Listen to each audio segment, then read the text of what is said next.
are live on YouTube for the January 2026 Westlake Charter School Board meeting.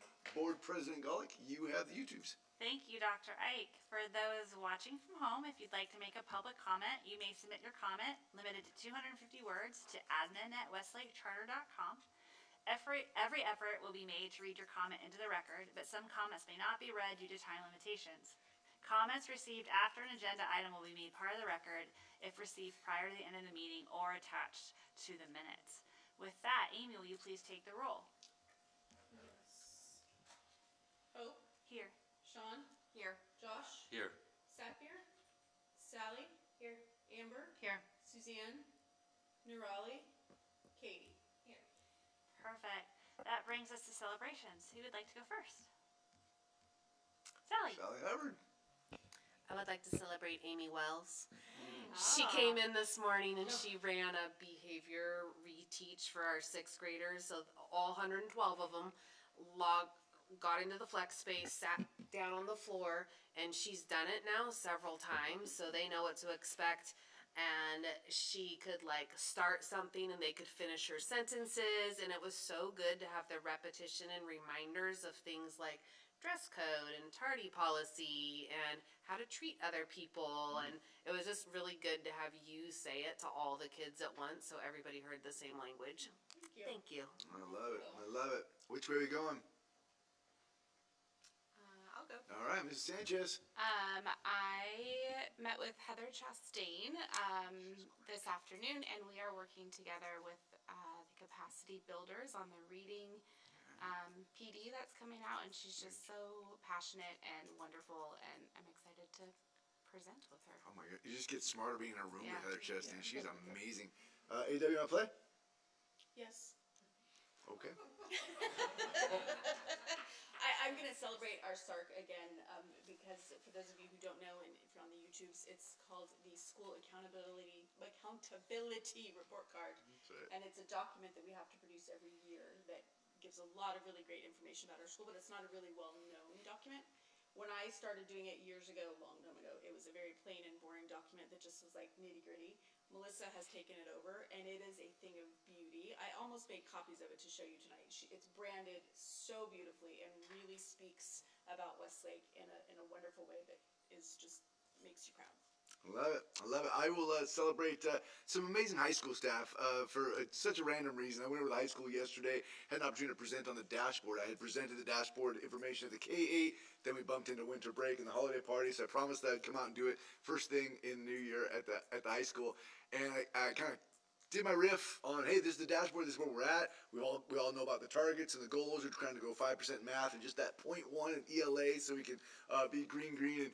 And I said, if anybody's got any ideas, I'm open. And I got back to my office, and within an hour, I got Tyler Marr and Shawnee Gustafson, and just a whole bunch of really awesome people were like, hey, I got a goofy idea. What if we did this? What if we did that? I just love idea people. There's these really engaged, yeah, let's play. Let's try to meet our goals in funky ways. And one idea was to create this big celebration wall for academics, and really boost this idea that when we all roll up our sleeves and show what we know, it's good for the school. So I thought it was cool. I'm not sure how wide this program is, so I'm sorry if I'm about to out something. I know, before break, I got an Explorer alumni sticker. And it kind of ties into my celebration because, and I'm oddly going to celebrate social media, which I wouldn't normally, and it can be the devil, don't get me wrong, but it was so fun to see all our different explorers who would come back, and then I'd look down at my sticker, and then, Amy knows I'm a big believer in #BleedBlue, and so, I do like the holiday season if partially for that, right, knowing where people are and watching them all explore, and that they're all, basically good humans, and we held a part in that. So, thank you for my sticker. I can't wait till you find out what comes next month. I almost brought it to this board meeting, but we started the alumni program a year ago, and since we had graduates last year, we emailed every graduate from last year an email over the break that says, where are you now?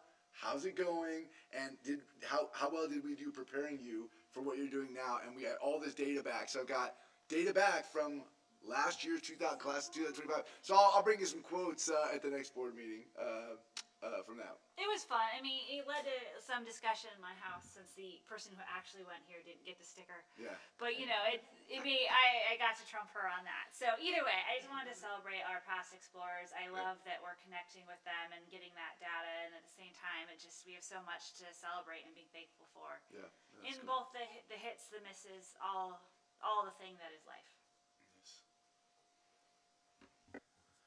I want to celebrate the community of students. So what I found this year with going back to school is just being back amongst their friends, and the buzz brings a lot of excitement. I actually hear stuff about the day in the car. I'm just going to hold on to this as long as I can, but I think it's just being back amongst their peers has whether they say it or not, puts a bounce in their step. True. And really kind of opens them back up, and they almost are, a little bit changed. So I wanted to celebrate that. Love it. Give a shout out to our facilities team. While a lot of us were off on break, they were here painting the parking lot, making the classrooms look great, doing some work in the gym. And so shout out to our crew. NUSD's crew was out here as well, just doing a lot of great work. So we came back and the place really looks pristine. So shout out to them. Love it. Yeah. Sean Brown, what do you got? I will do my same celebration from governance, which is biology class. My son is in biology this semester, and seeing as that's what I have my degree in, and it's kind of my thing, it was very exciting to look through his syllabus and, kind of go through and be like, oh, I can help you with that, and I know what that is. And he was like, Mom, but I was excited. It may not be his celebration. But If you ever want to go visit biology class, I will take you out there. It's quite a show, man. Every day in Mixits' class is on Ooh, fire. Punnett Squares. Give me a good Punnett Square any day. Totally. I want to celebrate the lottery being open. More specifically, I've seen so many ads this year on social media, and I think they are very well done. And it's just reminding me a lot of the things that I love about this school. Yeah. So I've really enjoyed whoever it is. Big shout out to Ashley That's Kahigas. what I figured. I figured it was Kahigas Ashley is on fire. Kahigas, Yeah. who has done a really nice job making sure we showcase all of the things that make this school great. Well Yeah, I done. love that. Both the countdown to Yes. the opening. I Yeah, loved I that. feel that like was we cool. cover both, Yeah, right? 5 days till we open. Yeah. 3 days till yeah. Just That the was really whole cool. the whole piece. That was Melissa and Ashley has putting their been heads really together, great. being like, we should do that thing we used to do. Yeah, I love it. Mrs. Mendez, would you like to celebrate? You're like, oh, Dr. I kind of want to celebrate. Oh, you caught me off guard. I knew I did. I'm sorry. How about I'll celebrate. I'm prepping actually as I'm listening to you guys. I'm prepping for prospective parent tours. Oh, let's go. So yeah, I'm excited and getting everything ready for that event. I love it. Well, we have you on the line. Yep. We're Perfect time to ask if anyone's there to make public comment. There is no one here at the high school wanting to make a comment. Perfect. Thank you. And do we have any emails? We do not. Okay. seeing none. Just real quick, going back, are there any board comments for items not on the agenda? I didn't think so, I think it's but all wanted to cover it. Took care of public comment. That brings us to reports. It's my understanding there is no wave. Yeah, our wave president let us know it's a pretty slow month right now, and so we have no wave report. Okay. Impact committee did meet.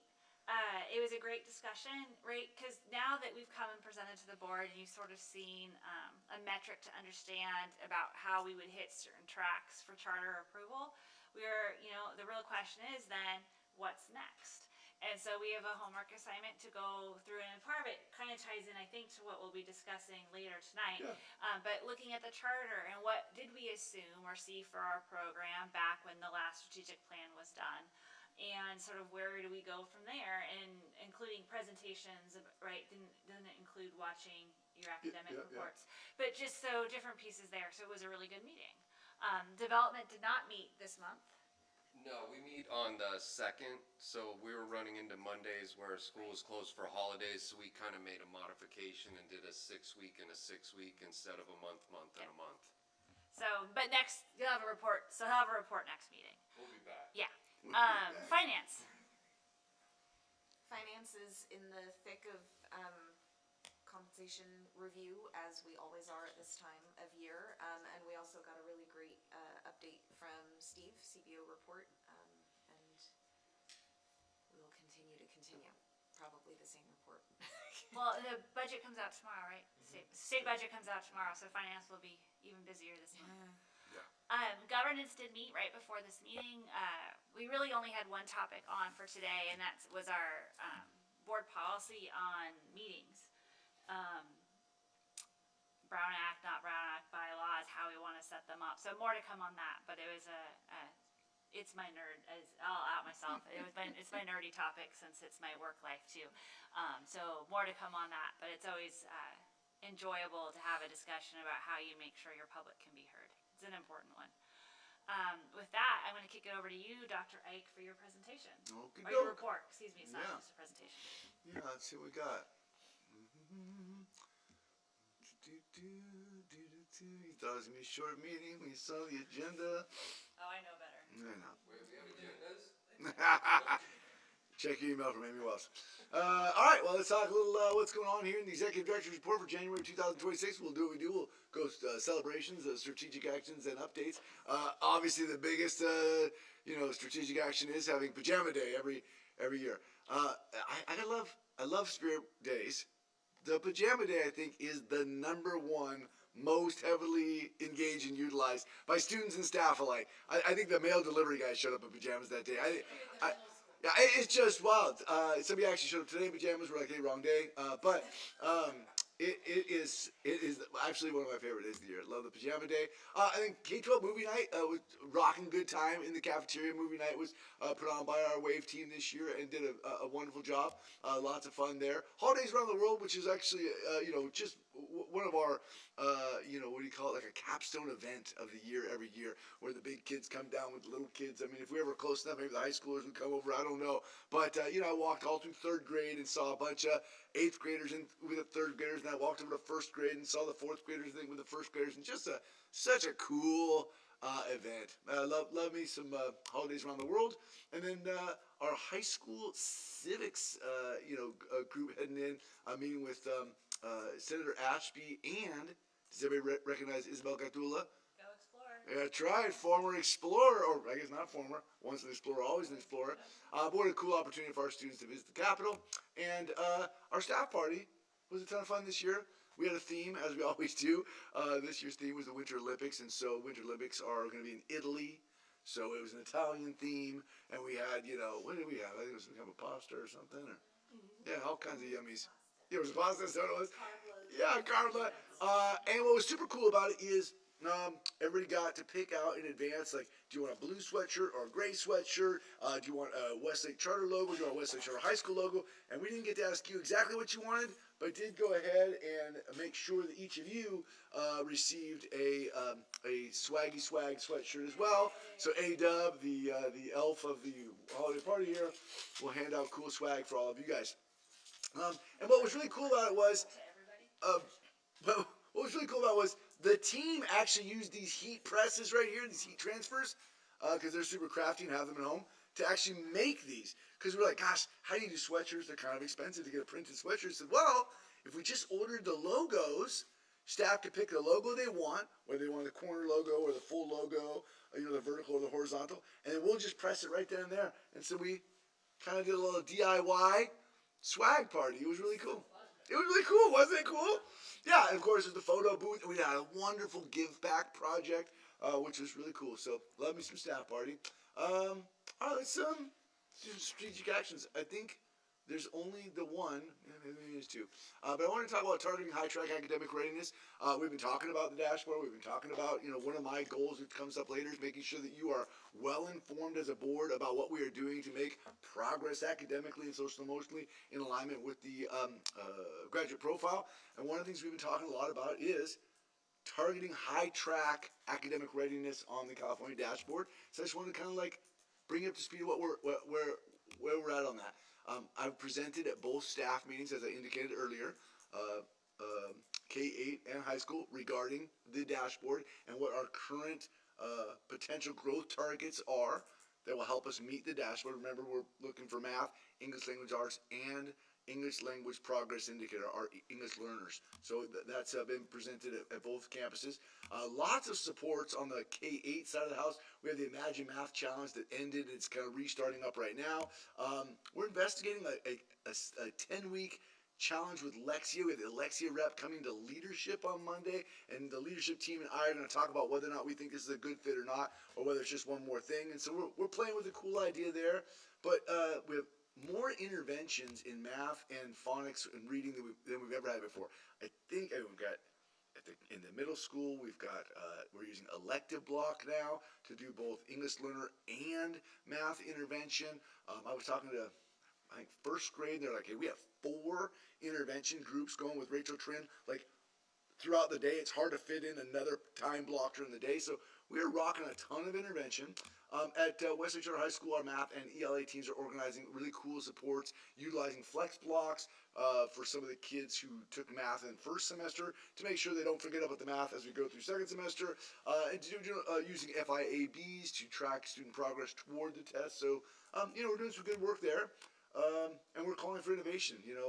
Like I said earlier about celebrating academic success. That was Tyler Moore. He said, hey, what if we built a whole wall celebrating all the students for academic success that might inspire them to try their best on the test? And so we'll take any cool idea, because we think, as I present this to each staff, and as we talked about in this boardroom, we're not that school that chases down the test score, but we are in a critical moment right now of like, hey, if we could make this type of growth in this spring, it would be really good for our school from a reputation standpoint and from a reauthorization standpoint. So I wanted to talk about the professional development we've been engaged in this year and what's coming next. And Sanchez was just talking about it. But we really used targeted professional development this year. In the fall, we had a 6-part learning series on our K-8 math curriculum. So all of our math teachers, kindergarten through 8th grade, spent some time digging into our math curriculum and working on practices that should help grow our math scores. We also had another professional learning around instructional design, which I talked a lot about backwards mapping. We also piloted an instructional coaching series this first semester, which is kind of getting retooled in second semester, but I think it's a really cool iron sharpens iron opportunity. We have all these veteran staff who can be really beneficial in helping some of the newer staff, gain some skills. And then in the spring, as of course we addressed math somewhat in the fall, that's an ongoing, it's ongoing work. You don't learn it all in 6 parts, but as you enter into the spring, we have an amazing group who developed this 6-part series on structured literacy, covering the 5 components of structured literacy. We also, for those who won't be taking the K-5 structured literacy piece, we have instructional design, universal design for learning, QTEL to support English learners. So, all of that targets these academic readiness outcomes. Any questions about targeting academic readiness outcomes? Super duper. Oh, and we'll have the next iteration of instructional coaching. Yeah, iterating. Let's talk through some updates. Just want to talk CSSP. I want to give you some updates like I always do about the optional staff workday, our attendance campaign, and our application lottery update. The CSSP, the safety team met today. As you know, the plan is on file. You can review it certainly for the next 30 days. I think we're going to be moving or seeking approval next month on it. The plan includes these 2 new sections, right? Section Addendum F, which is regarding immigration enforcement notification. If an immigration enforcement agent or officer were to come on campus with a warrant and ask, to interact with any staff, we have a legal obligation per our CSSP here to notify staff and families that that agent was on campus. And also we have Addendum G, which we've discussed here previously, that just says, what is your policy regarding the use of cell phones during an emergency? And our policy says if they are in a locked situation and we end up in an emergency situation, we will not unlock the box to get the phones out unless it's safe to do so. But the policy allows us to all just stay sheltered and safe rather than run over and get the phones. However, if students have their phones, they will not be prohibited from using them in an emergency situation. And that's all on file in the CSSP. If you'd like to review that for the next 30 days, and we'll be seeking approval in February. Any questions on the CSSP? Super duper. Optional staff workday. I gotta tell you, you have no idea.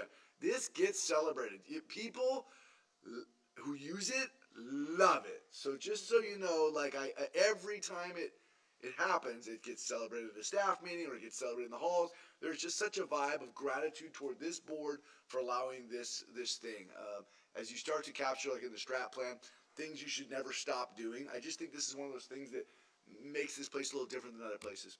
I always like to report out, though, who came, right? You had 69 certificated staff members and 13 classified staff members who participated in some portion of the optional workday. So, I mean, that's a significant number of people who genuinely got to come to work under a self-directed scenario and get paid to get ready for the new year. So I think that's really, really fantastic.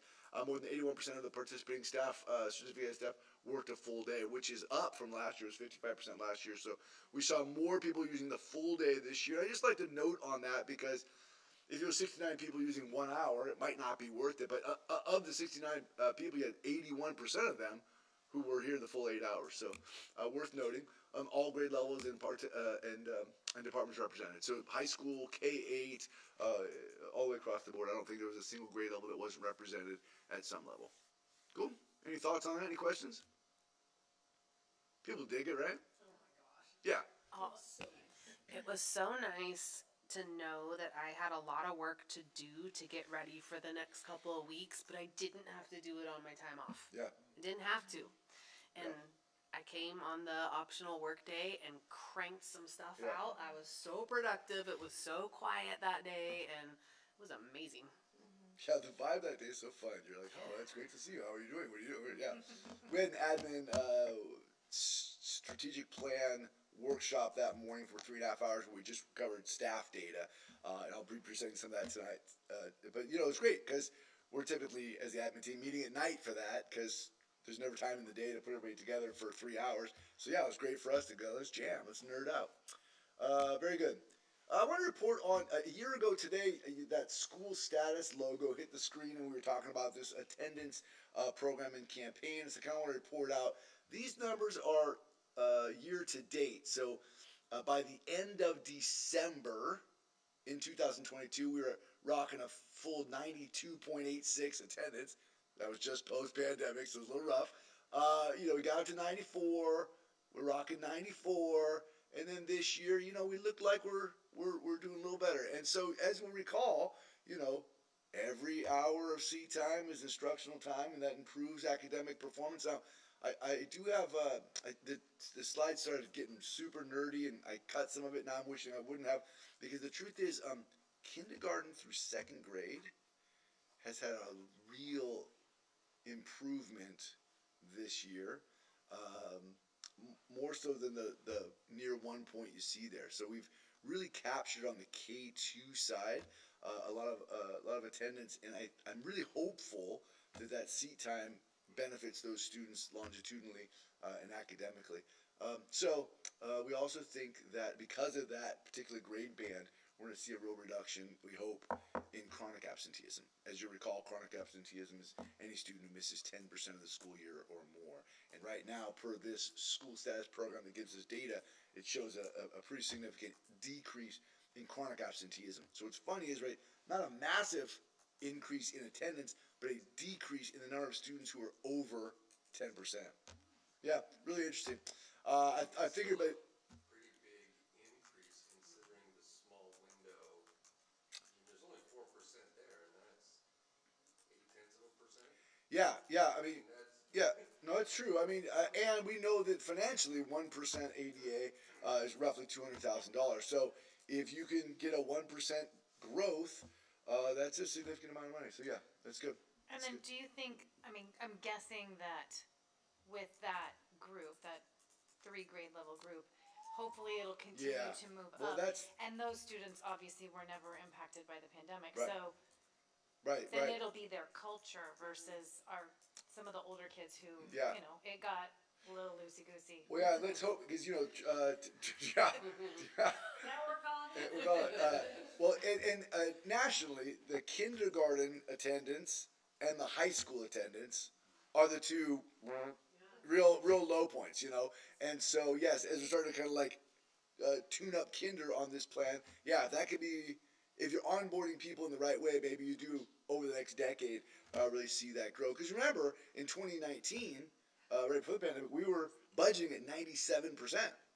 we were 97, and so when you go from 97 and come back at 92, and now we're crawling back up to 95. If we get that up to 96, 97, that would make a big difference in the way you establish a budget each year. If you could get 5 years in a row of above 96, you could really start to budget on. Hey, that's $400,000 more. So. Well, a million, right? It just.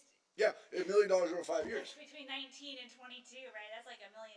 So if we could build that back in, that'd be huge. Yeah, imagine, yeah. So, although we've had, some of us had conversations, while we are after the ADA, that's great. I mean, the truth is, and we're always talking about academic and social emotional readiness, and like time in the classroom is the key.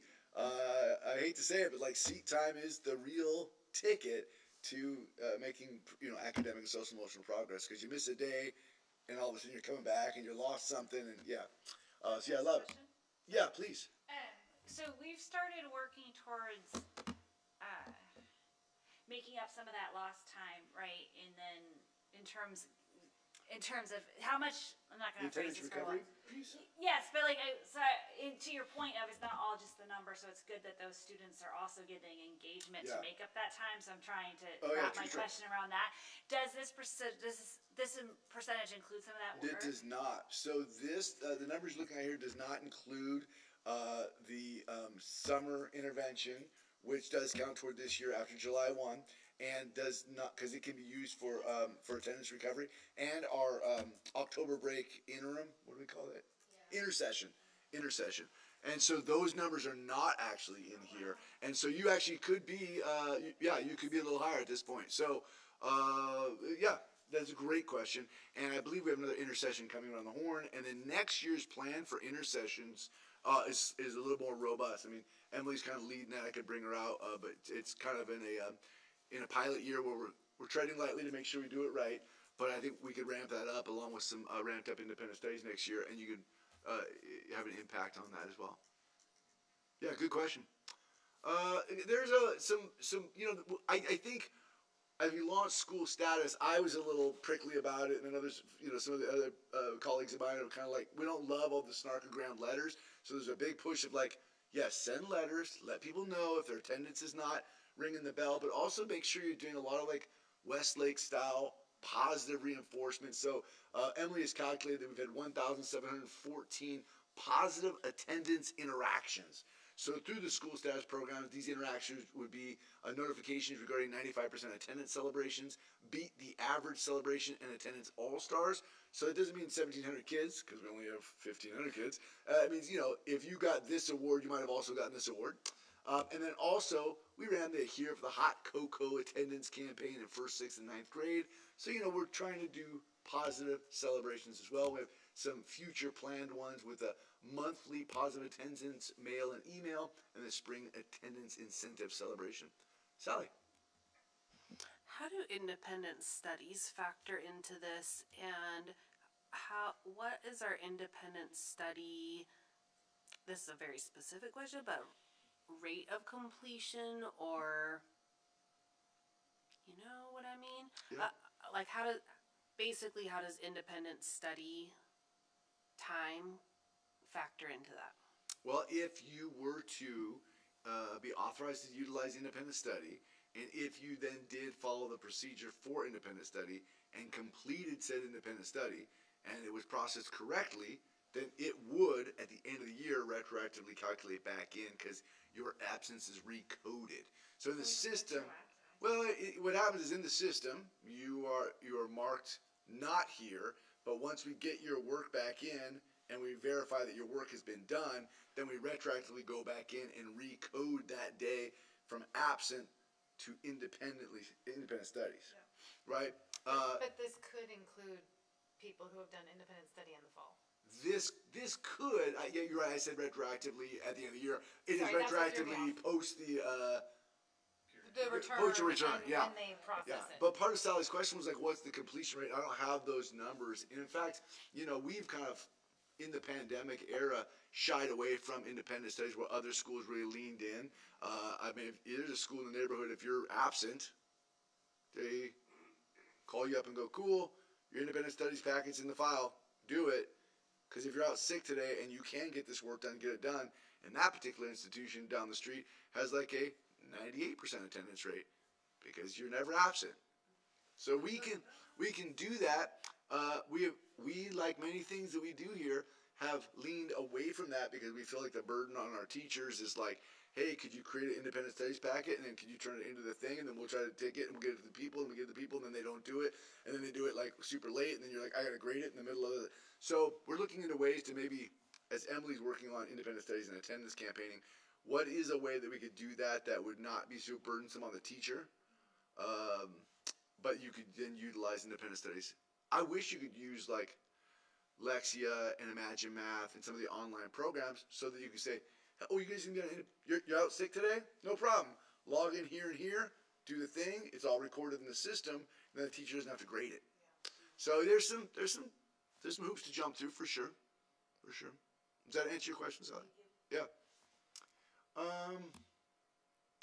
Any other questions on the 10? I'm sorry. No, I just saw it too when we discussed it before. When we looked at the policy, we looked at it a couple times, right? There is that whole piece of it too of wanting to make sure that what the students were doing was relevant to what you were also doing in the classroom.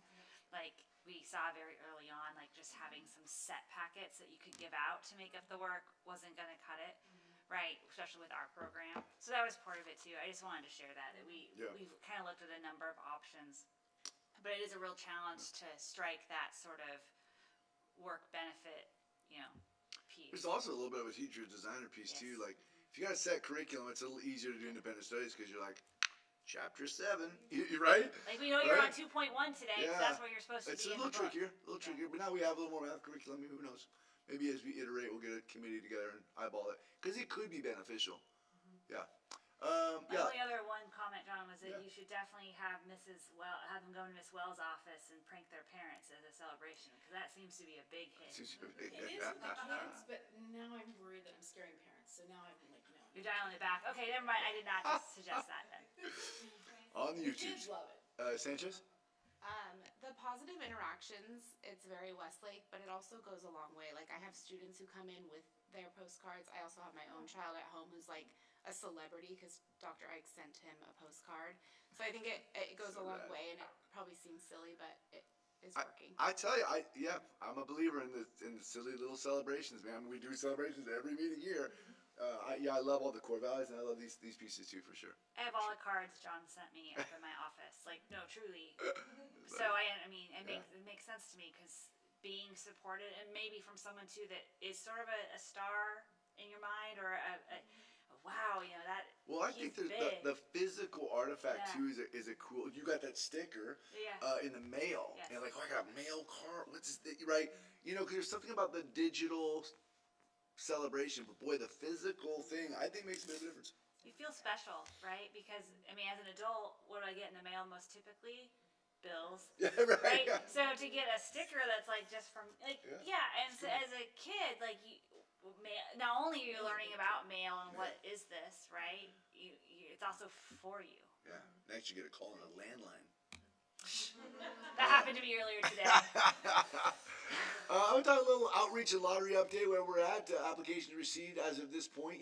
We're seeing the trend, going down. We're still above 1,000 as of today, but back in 2022, just post-pandemic, as of this date, you're at 1,200, then you're 13, almost 1,400, then you drop back down to 12, 13, and you drop down to 11, and you're at 1,049 as we stand today, which is still more than most people. I get it. Like, I get most charter execs are going to be like, over 1,000 applications in a month to go. But when you look at our trajectory, you go, Now, we've had some conversations regarding enrollment in the district. We know the district is projected flat or potentially actually a projected decline. And so I think, these declining numbers potentially reflect that. But I also think that, it behooves us to come up with creative ways to continually get the message out that the reputation is strong and that the application pool is open. So here are some interesting, we always like to look at target entry points, kindergarten, 6th grade, 9th grade. So these are 3 years, right? This is the 3 years ago, so boom, boom, right? And then 2 years ago, and then this year. So kindergarten, 246, 221, 210, right? Kind of trending down, but still at 210, you figure if you get another 100, you're at 300, you're you're fine. But again, I always wonder at this target point about TK. I got my kid in TK, and we're already there. I liked my teacher; it was a good experience, So, sixth grade, from a 176 to a 140 to a 104. You don't have a lot of sixth grade openings, but it's nice to know that you've got applicants. And then we're slightly trending up from last year on the ninth grade, but that's pretty strong. I probably should bring out whoops, there's our continued outreach. A thought on the high school enrollment. Maybe I can bring it out next month, but one of the things that we have, the situation we have right now is you're roughly 1,500 students now. We're actually a little down. We lost some kids over break, which happens every year at break. But say you're 1,495, but you only have like 94 seniors. We haven't filled seniors. You typically have about 140, 150 freshmen. So let's do some math. You're at 1,495 students right now. You graduate, let's round numbers. You graduate 100 of them. How many you got left? You have 1,395. You typically take in 150 freshmen. So 1,395 plus 150 is more than 1,500, which is our cap, or our 500 is our cap. So you're getting the situation. I should probably numerically put it up there, but you get in the situation that because you've been bringing up this small senior class, now they're going to flip and graduate, and our juniors, sophomores, freshmen will move up. How many freshman seats do you have available and not go over our cap limit of 500? It's a little sketchy. So if you enroll, Which grade level has the highest? I'm curious. It's okay if you don't know. It's okay. Yeah, I'd be guessing. But yeah. I understand what you're trying to say. Oh, totally. You Yeah, can't so it's- fill into another grade level. Yeah, I was Yeah. worried about this with this tiny senior. Yeah. So what happens is we're capped at 500. We have a 3% allocation to Wiggles. That takes us up to 512 or 514. I think it's 512. Because our choice was either to have a smaller freshman class Yeah. and leave room for next year, or Well, yeah, and if you go And to a then small you're freshman gonna class over lose 4 maybe years, some- you're supposed to matriculate 20% of those kids, and so, So we wanna if you have start that small, room. you might run out, and by the time you get too small, it's hard to fill juniors. yeah. Of So course. you really want to fill up at the bottom. It's just Anyway, it's a little dance. we're a new high school. These are going to be the next decade of figuring it out. But anyway, having 96 applicants at this point is a good trend because we filled freshmen this year, and so we suspect we'll fill them again next year. Any thoughts? No, just to acknowledge, right, that you're right, we're not a school that can fill gaps. Like, we can't look at classes and be like, oh, hey, we need a trig student, or we have a, you know what I mean? Yeah. Back in the olden times, right, you could look at you look at your master schedule and you see where you have holes, and you could maybe potentially bring in students that fill up those holes. Well, I think there are still charter schools that probably I'm operate trying that way. not to, yeah. Oh, I don't know who, but I don't know who, but it just like there was a process, right, where it wasn't necessarily, how the lottery results played out, and I'm really proud that we've stuck true to that, and I just wanted to acknowledge the different challenges it does yeah. cause. I'm really proud of the high school team. I mean, Lila McIver and Emily Patton, Capricia and Daniel, and Melissa Grunos, who all work on that master scheduling puzzle piece. Yes, it would be easier if you could pick and choose who comes in. Be like, nope, this is the lottery. We'll make spaces. So I just wanted to acknowledge our commitment to that, because Yeah. there are schools that use other methods. I'm proud that we've stuck to ours. yeah, it's good. Any other thoughts on that? Thanks for the shout out on the social media. Love it. I did just want to update that the gingerbread man was found, and he's right there at the high school. I just want to kind of talk through executive director goals because it's mid-year. We're January. I just kind of throw them out there real quick. This will be my last point on the slide deck. But I've got just some kind of indicators for each, right? Lead a multi-year effort to show measurable growth and progress toward academic and social emotional readiness in alignment with the graduate profile. That lines up with board goal number 1, where you stay committed to receiving said information and sharing your opinions on said information. As I said tonight, we've really made sure that both staff are informed about what our targets are regarding high track performance, academic performance. Also, the strategic plan data indicates a really strong call for increased focus on behavior, which is really part of that whole social emotional readiness piece. So as we seek this real academic high track piece this spring. I think we also in this spring, as the strat plan starts to come together, are really as a staff talking about what is our probably our number one pain point, at least on the certainly on the primary side of the house, but definitively on the whole K-8 side of the house, all the way K-12. We really want to address consistent, clear procedural, behavioral procedures and how to make sure our students are getting as much seat time as they can get in the most focused way they can get. So both of those pieces, I think, fit in that goal, and I think both of those pieces are right on point for what we're doing. Stop me if you have questions, thoughts, or concerns, please. Goal area 2, lead a multi-year process to produce an updated WCS strategic plan, charter, and facilities agreement by 2028. As you recall, last year that goal included the WASC plan, but we checked that one out the box, and now we're in full strat plan. And obviously, right, I mean, we are neck deep into strat plan. We have completed all the phase 1 data collection in the strat plan. Yesterday was my last staff focus group. It was a makeup group for some people who couldn't make it before winter break because of different schedule conflicts. And so we're just about done there. I am going to report out to you later when I do the strategic plan piece. I'm holding a special follow-up, strategic plan follow-up regarding compensation, benefits, working conditions, which I'm super excited about. And so we're near complete with data.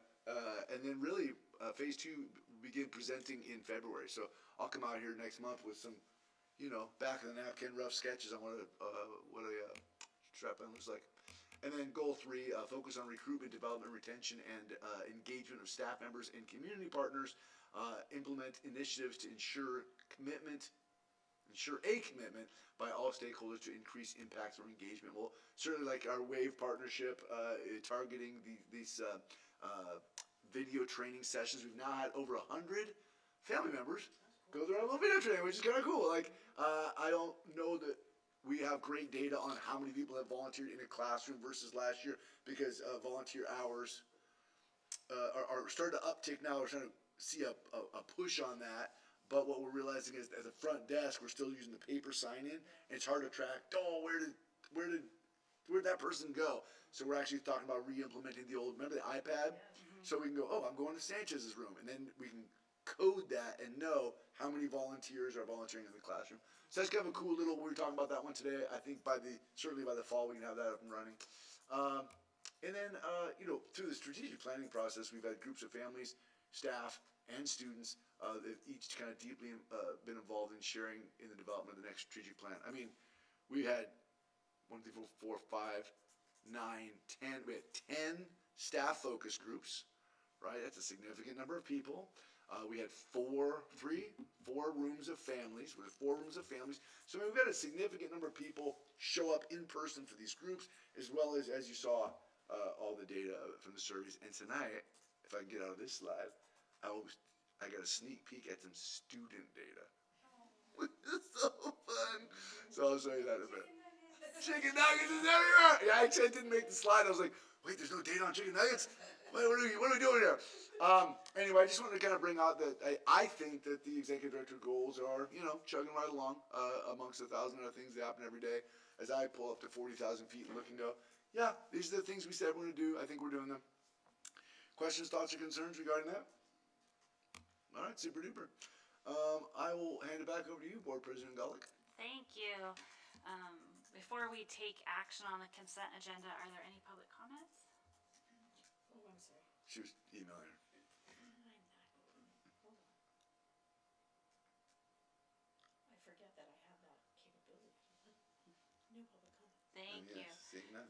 Tonight on the consent agenda, we have 5 items. 3 of those are policies that have been previously reviewed and recommended for adoption for the board by the governance committee. If there are any questions on any of those items, I'm happy to take them. If there are none, I appreciate a motion to approve the full agenda. I will move the consent agenda. Thank you. Is there a second? I'll second. Thanks. Amy? Hope, Yes. Sean, Yes. Josh, Yes. Sally, Yes. Amber, Yes. Katie. Yes. The initials through you. It did. least we don't have 3 of the same anymore. With that, that takes us to our discussion item tonight. So right back to you, Dr. There we go. And we're back with more slides. I'll give you kind of a thumbnail sketch of what we're going to do. I am going to present a little bit of data. I have completed the staff data analysis, so I'm going to present some of that. And I have some worksheets for you, because I know we all love worksheets. And then when we're done with kind of some cursory, staff data analysis, I'm going to pivot to having you start to look through category areas, demonstrate what's possible, academic readiness, social readiness, and we're going to look through those category areas, and I'm going to be asking you about like values, intentions, and assumptions, and I'll show you that. I'll show you some examples, and then I've got a worksheet so you can scribble, and I'll give you a little scribble time, and we'll see how it goes. I just want to give you an idea of what's coming. Well, I probably need pens, and then everybody will need one of those. Thank you so much.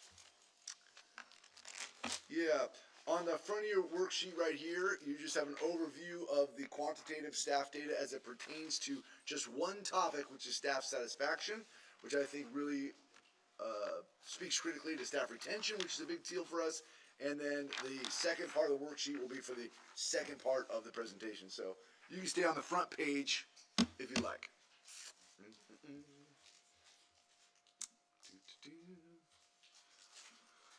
Okay, where are we at? Oh, I forgot to start with student data. I just thought. So fun. Sorry, I have to. No, you're good. Yeah, chow down.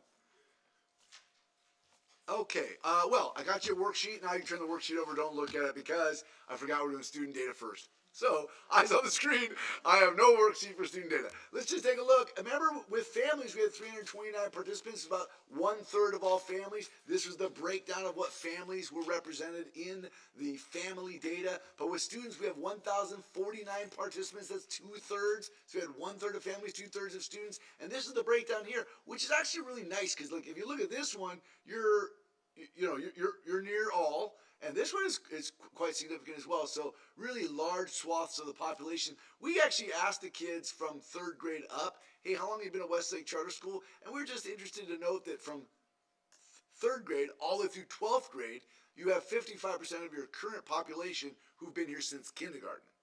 So if you take out the high school, that number obviously pops up quite a bit. But I just think that's an interesting note. We call them lifers. Right? So let's dive in. These are data from kindergarten through 2nd grade. Now you remember every question we've asked. Family and staff and students 3rd through 12th, we asked on a 5-point scale. From strongly agree to strongly disagree. 1 to 5, right? Well, with the K2 team, we kind of asked, hey, Hilliard, how should we do this? Like, should we do fist to 5? And she's like, I don't think we get to 5. I said, could we do like 5, 3, 1? We can do 5, 3, 1. So it's really a 3-point scale that we're calling a 5-point scale. So if we said, hey, do you like this cup of coffee and you do this, we're going to code that as a 5. Because that's what we got to work with, and we did it out loud, and it was super cute. And I wish I would have captured it, man. So let's talk. We asked our kindergarten through 2nd grade students this. Hey, schoolwork helps me learn new and interesting things, and we had 82% thumbs up. I thought that was pretty cool.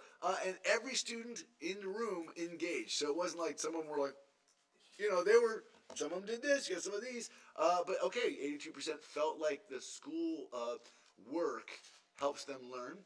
I feel happy at school and have friends here, which is interesting because that is actually comparatively a lower score to any other grade level. It's really interesting. So I think this out loud dialogue piece, and we've never done it before, and I think most people don't do it, but I love that we did. So still, I love that at least, if you think about the MTSS pyramid, tiers 1 and 2 is about 85%.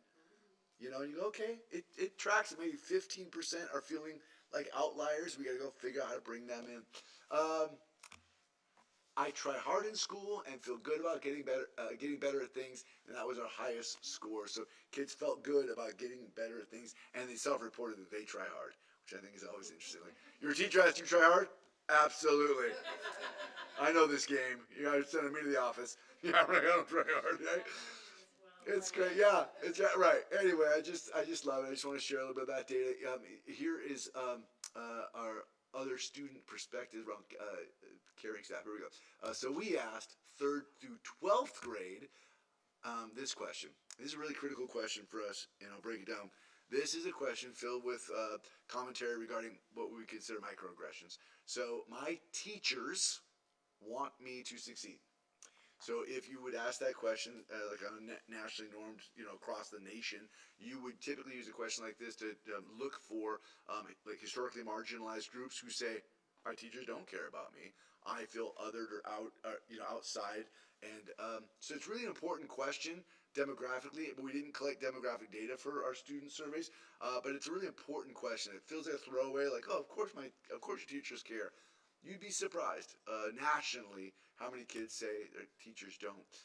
3rd through 5th grade at Westlake Charter School, average response on a scale of 1 to 5, 4.69. That is astronomically high for an incredibly diverse student population. So that is a real feather in our cap. 81% of the students gave this a 5 out of 5. So like a 4 would be pretty significantly like right on, but 81% of the students reported 5 over 5. 6th through 12th grade should be a little tougher set of, these are the kids who are going to be like, yeah, nobody cares about me, right? 6th through 12th grade, 4.21. Super strong. Still significantly different from a 4.69, but still a very strong indicator for us. We had 55% of students report a 5 out of 5. I think that's really good data. I think we should be very proud of that data. These are some things that students said when asked one thing that is going well and that we should never change. I mean, it's chicken nuggets, right? It's got to be chicken nuggets. Like, what's the one thing going well? 43 of our younger kids and 57 of the teens and preteens. So teens and preteens are 6 through 12. 43 is wrote a teacher's name or said the teachers or staff in general. So what's working well here? What should we never change? My teacher's name. That's pretty darn cool. That feels good. I love the welcoming atmosphere of Westlake Charter High School. Each staff member or teacher is kind and truly wishes the best for you. There's a middle school. What you shouldn't change is the teachers. They're so nice and fun, right? And this is elementary. The staff, they are so kind. They show many core values. I love that there's so many core values. It's so cool, right? So yes. Yeah, they're right. Totally. Yeah, it's nice. Inclusivity, right? We have 3rd through 5th grade Westlake. Westlake teaches me how to work or play well with people who are different from me. Average response 4.0. 6th through 12th grade at Westlake, I'm learning that disabilities don't define someone's worth or potential. 4.11. So I would say, for me personally, that it's easy to go, oh, well, that's not a 4.29 or a 4.51 like some of the other scores. But I'm like, we are talking about a complex question for 6th through 12th graders to say, I'm learning that disabilities don't define someone's worth or potential, and I'm over 4 on the way to 5. Like, I think that says something significant about your program and about your students. So I think that's really interesting perspective right there. Click, no click. There we go. When asked what one thing is going well and what should never change, didn't we just do this one? Oh, these are quotes. That's right. There's always someone who will listen to your problem or situation at this school. That someone is Amy Wells. I was going to say this. That always someone. You're someone. And she will DoorDash you, whatever you need. The way they always talk about how to treat people, right? What should never change is the way they're always talking about how to treat people. I feel welcomed at school, lowercase I. Love that. Being kind and having other kids, I think it's the 3rd through 5th grade, being kind and having other kids that have a different brain than us should all go here. That's so awesome. I don't know that we're writing the strategic plan on the back of these quotes. I just had to bring some stuff in because I'm like, hey, we asked 1,400 people for their opinion, and we got some interesting things back. So there's also a lot of chicken nuggets, which I didn't bring in. Any thoughts, questions, comments, or concerns? That's wonderful. Yeah, it's sweet. It's sweet. Yeah, it's good. Let's dive in and talk a little strategic plan.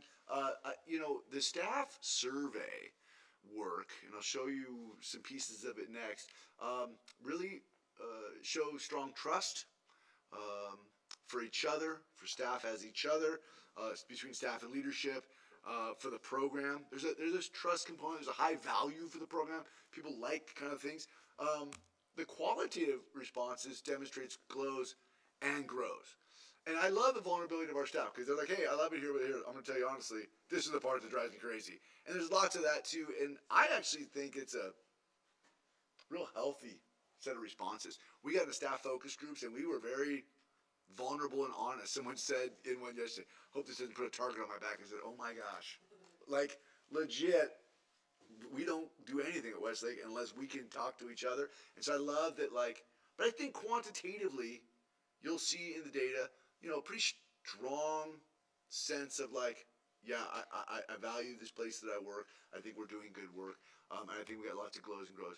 Now, the staff focus groups were focused mainly on areas of growth. So we took the data from the quantitative survey, we constructed focus group questions. So if you came to a focus group, you'd be like, oh my God, it kind of feels like everything's wrong. Well, we only asked about those things. We didn't say tell us more about how great things are going, because we kind of read that. So you'll see those topics kind of come out as we shake down some of the data. But the focus groups were really strong. Impressive participation rates, a lot. Like I said, I think we had 9 or 10 groups total, and really incredible investments in shared leadership. Like people showing up, telling their truth, and being super vulnerable about what they're willing to say. Because I don't know. You're sitting in front of your boss and you're like, hey, I don't think you're doing a very good job. Just kidding. So it's good. I think it's very healthy. We're in a very healthy place right now, but there's lots of good work to be done. So the topics I want to discuss tonight in regards to staff focus grouping and staff data is we're going to take a look at teacher staff satisfaction as a topic. Because I know in our last strategic plan, goal area 1, number 1 objective was recruit, develop, retain the highest quality staff. And I think as I sit here today, and I'm the guy you asked to write the strat plan, I'm working on the strat plan, and I can't think of a more important topic than teacher retention at the top. Here's why. If you take a look at the next 5 years and the work that we're going to plot out in the strategic plan, if you could keep the entire staff you got right now, 5 years from now, the 12-year teacher is going to be a 17-year teacher, and the first-year teacher is going to be a 5th-year teacher, and a 5th-year teacher has so much more value than a first-year teacher in making big initiative and big levers happen. And so I look at the work we're going to want to do in our strat plan, and I'm going to orient our thought around how do we take care of topic number 1, right? And it's not just about retention, but it's about staff satisfaction, and I'll show you why. The second thing is we're going to discuss board intentions and values as they relate to the strategic plan categories, and through those we're going to create some assumptions that we're going to use to build the strat plan. Make sense? All right. This is the workshop portion of your show. You can flip over your worksheet, and you can already see some of the quantitative data that's illuminated there. It says step 1, review the staff satisfaction table from the strategic plan surveys. And step 2, what do you notice? What do you wonder? And you can use the space below to write your thoughts. So I'm going to ask you at the end, what did you notice and what do you wonder? I'm going to show you more data on the screen than is on the paper. So if you want to take notes as you go, you can. So first of all, let's take a look at these categories that were surveyed in the staff survey. Obviously, under each of these components here, demonstrate what's possible. Community collaboration, we're talking about communication here. Academic readiness, we're talking about our MTSS program, curriculum, things like that. So each one of these expands out.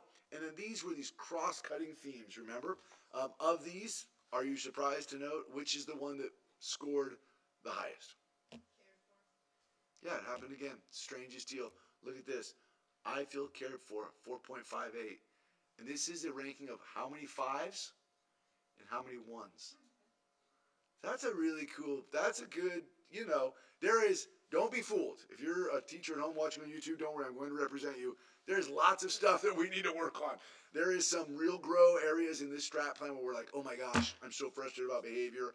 The special education needs some clarity and some fine tuning. We have work to do, but definitively were like, yeah, this place seems to care.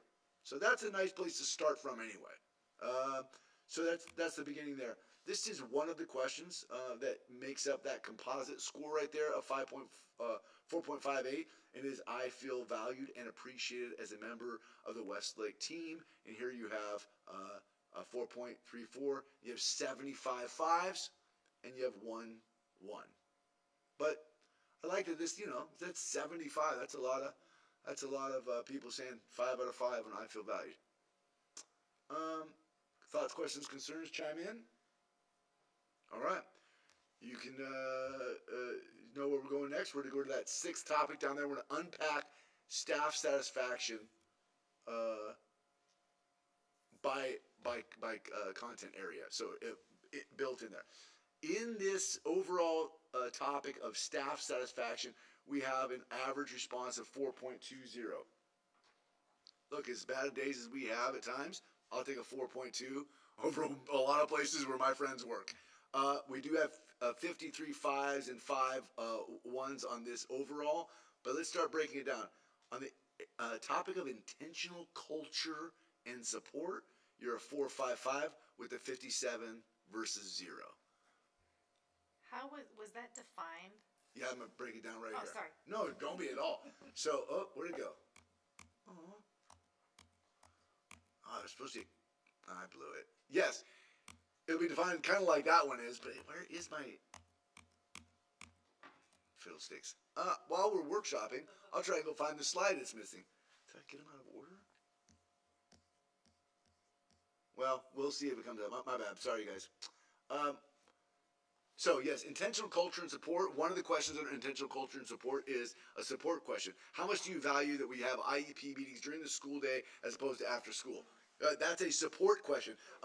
Intentional culture. How much do you value that there's like food and like prizes and like rah-rah and gamey? And I wanted to show that one because it was so high. But we'll jump to staff development. I have meaningful opportunities for professional growth, leadership, and advancement. That one's actually on the lower side of this overall ranking for staff development, which is a 4.25. Again, very strong with a 33.0. But a 4.05 for meaningful opportunity to growth. Professional development opportunities are meaningful for my growth, 4.18. And shared leadership opportunities provide me a real way to participate, 4.21. Again, these are nice spreads here, right? So I think in the area of intentional culture and support, in the area of staff development, I think things are going well. In recruitment, you're a 4.34. What is the recruitment one? It's a single question. I would recommend Westlake to a friend as a great place to work. Also a nationally ranked question pulled from national survey instruments because I think the topic of friend and great play out definably. So you get really interesting normed data on that. But again, a 4.34 with a 72.2. I mean, 72 people said I would recommend that to a friend. That's pretty good. Retain, right? This is where we start to get into this. Look at your first sub 4. We're going to come back and talk about this one. My workload is manageable and allows for work-life balance. So you're starting to feel the first pain point of like, hey, it's kind of, I like it here. Whoo! I'm not going to point at anybody who's pointing at sense, but hey, I'm a 3rd grade teacher, 10-year veteran, but I got 3 new teachers next to me. Like, that's hard work to carry new people, right? There's a lot of like hidden workload here when you have high turnover at grade levels, right? And so I just want to call that out. Like this is what then a lot of the focus group work was around. We took this question and started saying, hey, could you tell us about workload? And that's where we got behavior. That's where we got special education. That's where we got a big call out from veteran staff. We're like, hey, I love all the new. It's great having new staff, but it's hard to onboard a new staff. It's a lot of work. So starting to see a sub 4 there. And then barring a major life change, I plan to continue working at Westlake in the future. You have a 70 versus 3 there on a 5 versus 1. And then compensation. So this is the first one that's as a full composite category below 4, and the frequency is a 20 to 1. Interesting. So let's take a look at this. Look at the 28 16 on, and check this out. This isn't saying, how's the pay? It's saying the compensation or pay is fair for what? The work I do. And if you have a previous indicator that says, hey man, the work management, the workload here feels a little, well, there you go. You're starting to, so we took that question, built in one question in focus groups, and then this question here, the benefits I receive are competitive with other schools, and you're a 3.41 with a 36-16 spread there. And this is interesting because you have classified and certificated built in. Now, I'm going to ask you, what do you notice, what do you wonder, and then I'm going to tell you some of the themes that we then focused on around these two questions. So the work that we did coming out of this question and the work we're going to do based on this question is these questions like this and some of the other instruments we found within like academic, social, emotional. We said, hey, tell us about MTSS, tell us about behavior, tell us about special education. And we learned a lot about this. And now I told you a moment ago, we're going to hold a special set of focus groups just based on compensation or salary, benefits, and working conditions. And anybody who came out to the first focus group is being invited back to the second focus group. Let's play a little bit. Like, that's what I just said. I just said that. We're having a second set of focus groups. So what do you notice? What do you wonder? It's your turn to talk. I have a question. Yeah. So on the retained staff, where it says workload is manageable and allows for work-life balance, when we talk about compressing that work-life balance or expanding, depending on whether you're looking at work or life, is it working more hours? Is it being more frantic during the work hours? Is work coming home? It's a great question, yeah. Kind of, you're not, even though you've not brought work home, you still just can't unplug it. That's great questions. And all of those come into play in the focus groups. I mean, certainly there is there's a big call out for teachers, designer. I love the autonomy. I love the fact that I'm empowered to be a professional and do it. But designing curriculum takes a ton of time. There's also hey, we engage in a lot of really cool practices here, but those practices take time. There is if you've been here long enough, on the old campus, I used to have 5 preps. We moved here, I only have 4 preps because we moved to common prep and had to align in a particular way. There is a veteran teacher who's able to say, hey, I don't take it home anymore, right?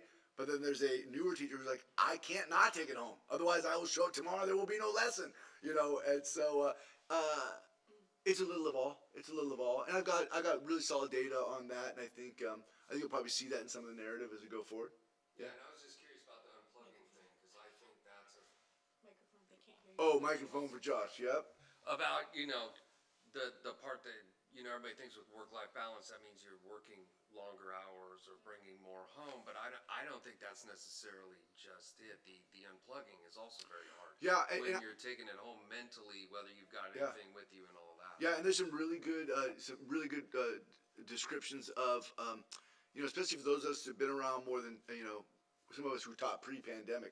So as you go as you cross over the boundary pre-pandemic, post-pandemic, there was, I don't know if it's noticeable in the general public, but there's been what we feel like a bit of a shift in the manner in which people communicate. And so we, as on the teacher side of the house, are having more communications from constituents that are a little edgier than we felt like they were pre-pandemic, and so there is a little bit of a fear of I take it home with me. I don't want to engage in that way. I feel like sometimes I'm dare I say under attack, but it's a challenging job to be in charge of 22 to 28 children who belong to families, and families have strong opinions, and you're working hard all day and you get confronted about things in what seems like a different way. The other big one is behavior, and this one comes up in I'm in a classroom, I'm a 10-year veteran, I'm seeing behaviors that I've never seen before. The world seems to be changing a little bit. and we are hearing from staff, hey, a call for clarity, more behavioral training, more behavioral support, and I'll talk a little about that later. But that also goes home. Actually, I had a teacher say yesterday in a focus group, like, that's what I go home thinking about. I go home thinking that I didn't do a good job because I can't keep up with the behavior component. So yeah, it's good. Any other? What do you notice? What do you wonder? So I had the same question as Josh, so I thank you for asking that. I was very impressed with the number of people who say they definitely plan to stay. It's higher than I expected. Yeah. Especially given some of the other, I just think like having a 5 there for 70 people were a 5 on that one, yeah. Is very good. Yeah. So that is great. Yeah, I mean, I think it's a big push for us right now of like, we do so much professional development, so much learning. I think it takes a long time to get to the veteran level, and if you could keep everybody for 5 years, you could arrive at a new plateau of like, oh wow, everybody here seems to know the program. Let's go. You know, this retention piece is huge. I mean, imagine if you had a whole grade level full of Sally and Katie, right? I mean, this would be an amazing grade level. So One of the ones I was a little surprised about though was I think it was under developed staff. Sorry, it's hard to remember No, it's okay. So Wanna go back? the exact this one. language. Yeah, I guess it's not as bad as I remember now. You want me? I wish I could pull up the intentional culture one. When you guys are workshopping the next one, I'll go back and look for it. It's interesting for professional development, leadership, and advancement that it was the lowest out Yeah, of these. no. I was surprised. Well, So- and you know, honestly, I can.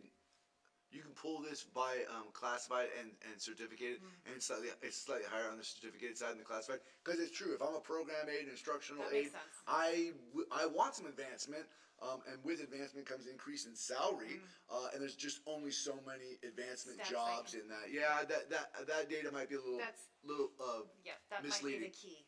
Yeah. Any other thoughts, questions? What do you notice? What do you wonder?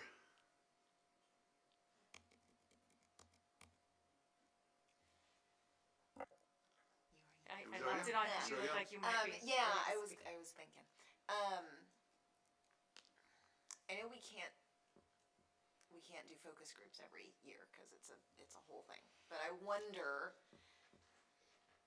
if there would be any utility to doing at least the survey work and comparing that to, like, for instance, you're saying, like, I definitely plan to stay, or the people who were maybe not so strong on that, how that would compare to the actual data of do people stay, Yeah, that would be how interesting, the yeah. percentage of people who leave Yeah, it's funny. compared We to have the people who said they were. a process here called Got it. intent to return. So we send out a link in the Westlake Weekly.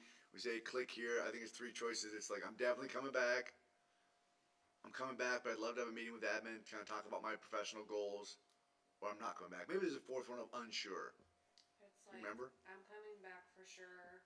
I'm pretty sure I'm coming back, but I'm looking around, something like Yeah. that. Or Yeah, there's a. and not coming back, and then it's I want a meeting with. We talk about place. Yeah. One meeting about future goals. But even that is tricky. You know, you just get this like. It's hard to say. I'm looking. People just don't want to say it, and then all of a sudden we get out to April, and we're like, oh, Sean, you should have told me. I would have just, and you get out there. Yeah, it's tough. It's tricky. So yeah, I wonder about it. You know, we do a 3 times a year family survey.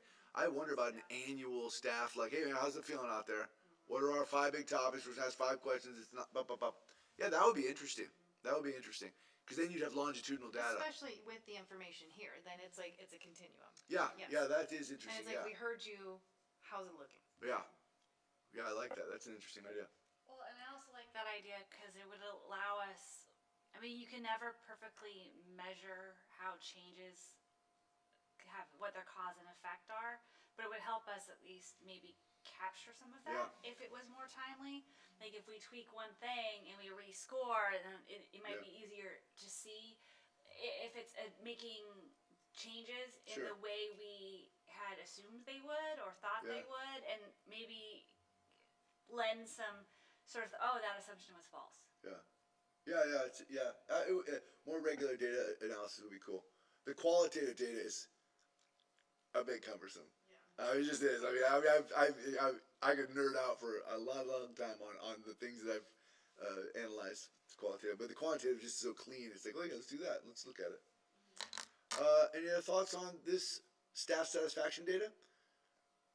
I could bring out more quantitative data, but really I wanted to focus in on the staff satisfaction portion because a lot of the qualitative focus group data talked about the academic piece, the social emotional piece, things like that. But this really calls out like, hey, if you want to retain me, these are the pieces that are working better than the other pieces. Right? So based on the quantitative analysis, we kind of jumped into focus groups, and one of the things we focused on was workload and burnout other than compensation, because we knew we would have these secondary compensation conversations. So we're like, hey, we notice in the data pretty strong satisfaction, but then you can look across and say, oh, this workload thing is cumbersome. And then if you go and read through the rest of the survey results and go, oh, the areas of special education, you can see some, you go, is that tied to this workload management thing? And you see, oh, and, other duties. So we try to pull those in and do some analysis. And really what bubbles up quite significantly is, we have a lot of work that we do in special education, and it is hard work, and there's a big call for clarity and real call for support, and there's a call for training. I'll kind of outline some of those in just a moment. Behavior has shifted pre-pandemic to post-pandemic, and it is probably the top of the list for teachers right now of like, hey, what do I take home at night?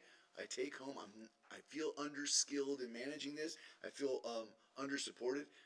In reality, we have more staff members today than we've ever had in the history of the school. You have more people trying to solve a problem. We need to reorganize our work and figure out how we can solve the problem. And I suspect that we'll utilize some consultancy to do that. Right? We'll bring somebody who's an expert in this field in and go, hey, let me analyze your practices, your protocols, procedures, and see what you guys are doing and compare it to some, what's happening at the national level. So I think all of this work is very solvable, but this is what came up. There is a large piece around time, and that time is a lot about work-life balance. It's a lot about like, hey, I'd love to not work past 4 o'clock. We used to have 2 staff meetings a month at this when we started together, and those meetings went till like 5 p.m. And now we have meetings and we end by 4, but even still, everyone's like, hey, I don't know what it is, but like we are short on time, and so it's something we have to continue to look at is like how we allocate time. Somebody made a great comment in one of the focus groups, and I can say this because I'm an admin, but it was like, I love all the admin, but there's a lot of you guys, and every one of you has just one little thing you want me to do. So I got like 12 things to do, and so you go, oh, that's really an interesting way of saying, hey, we got to look at the way we use time and make sure that there's enough time to do the things we're being asked to do. And again, that comes back to a teacher as designer. Am I designing curriculum, or am I utilizing the curriculum that I'm given, things like that. And then duties that distract from instruction. There's just a lot of those conversations inside the focus group. Sally? I think this is so interesting because teaching is not just lesson planning, teaching, grading. It's so complicated. It's so complex. I wish that everyone understood how complex a day is or even a period is, and I wish people knew how much we take home mentally. Yeah. Like I have thinking times at home, and there are certain times in my routine in the evening and in the morning where I call my thinking time and I process my day, and I plan out what I'm gonna do. I'm not doing work, but I'm working. Yeah. Mm-hmm. Yeah. Everyone should teach for a year. The whole world should teach for a year. For a day. Yeah. So some big bucket categories that we'll be calling out as we get further into the process is like there's this real need for clarity. roles, responsibilities, expectations, and systems. There's a lot of system lack of clarity inside of some of our systems, especially around special education, student behavior, and the MTSS pyramid around academics. Hey, is this my responsibility? Your responsibility? Hey, this kid's falling a little behind in reading. Am I doing the tier 2 intervention, or is the IA pulling small intervention groups? Who's doing? There's just it's very complex. People don't know how complex school is, and we've developed some complex systems, and so we really need some system clarity. So we'll be looking at some of that. Really some need for specialized training around special education. Hey, I have a nonverbal student. I haven't been trained on what do you expect me to do to support the development of this child? And clarity is kindness. And so there's a real call out there for like, hey, I'm in it. I'm here. I'm working late and I'm taking it home with me. But like I really could use some specialized training for very specific needs out there, and behavioral needs is a big deal. I keep saying that word. I mean, if I could somehow put together something you could see visually, you would understand. It's a national issue right now. I'm not pointing fingers because I've raised 3 kids myself, and all 3 of them currently have a cell phone. But like, there is something about instant gratification, dopamine hits from being on screens. There's something about this era around student behavior that's different from previous eras, and so we need specialized training and specialized systems to make sure that we are re-engaging kids at a level that we're used to engaging them in. Push back if I've misspoken from my teacher side. And again, all the specialized trainings around, like when I say MTSS, I'm talking about academic supports, and I'm saying like, hey, I need specialized training to deliver my tier 1 math instruction, but if there's tier 2 components that are expected of me, I'm going to need training on that too, right? And then real need for consistency in systems and targeting manageable workload. This is that piece we've been talking about with manageable workload and burnout, like systems to assist in curriculum development. So, teachers as designers, if you're a new teacher and you're coming here and you're supposed to develop all of your curriculum, it is a heavy lift, What happens when a veteran teacher leaves a team is one of the questions we'll be asking in the next focus group. Time for instructional and non-instructional duties. If you look at and we on the single subject side, you break out into periods, and I think we mostly remember going to school and like, oh yeah, you go to school an hour later, you go to your next class an hour later. But on the elementary side and the primary side, I mean, you are planning instructional blocks in between recesses and interventions and lunches, and I mean, you're orchestrating all these duties throughout the day, and so time for that prep and time for all those non-instructional duties is as important as the instructional time, and then systems that create consistency in response to behaviors and student support. So I think those are things that really bubble out of the burnout bucket, and I wanted to capture those because if I can put those over here on this shelf, then I can go into the conversation with staff around compensation, just around compensation, and just around benefits, and do some matrices analysis and go, well, this is kind of how we've arrived at where we are. Help me understand what it looks like from your perspective, and then we can start to tease out how much of my satisfaction ranking is around these topics versus these topics. Does that make sense? All right, well, that's what I'll be doing for next month. Now, I would like you guys to play along in this topic. So this is your worksheet topic here. It says, step 1, you can add topics below each of the following 5 category areas. Topics can include activities that you value as a board member, and I'll explain what that looks like. In step 2, for each topic, attempt to describe the values or intentions that make this topic meaningful to the community. So I'm going to show you on my piece of paper right here. The first category is going to be organizational health, or we demonstrate what's possible. Some of the topics I'm going to talk about are like fiduciary oversight, systems of including families. And then we're going to talk about what are some value statements or intentions that compel us to do that. So I'm going to bring you back over to the screen and walk you through it, and then you ask some questions and we'll do it. So if you look at the strategic plan starting on page 11 are our assumptions. Now, what is an assumption? I wish I could zoom, but I'm not going to zoom. Assumptions are beliefs held by decision makers, that's you, You, in this context of the strategic plan, you are decision makers because you're deciding on budgets, you're deciding on assumptions are beliefs held by decision makers about different types of factors and drivers of change that influence their thinking. So what influences your thinking? What influences your decision making? What influences your planning? These assumptions may be about events that happened in the past, what is currently happening, or what may happen in the future. We can come down here and start to look at some of these assumptions. So we'll just take a look at one. WCS is choosing to engage in tangible, possibly transformative practices within our campus, our city, and our global educational community. What does that mean? We have an intention. We, at one point in 2019 in this room, we were in this room, right? Yeah, we were in this room. We intended to empower our staff to engage in transformative practices.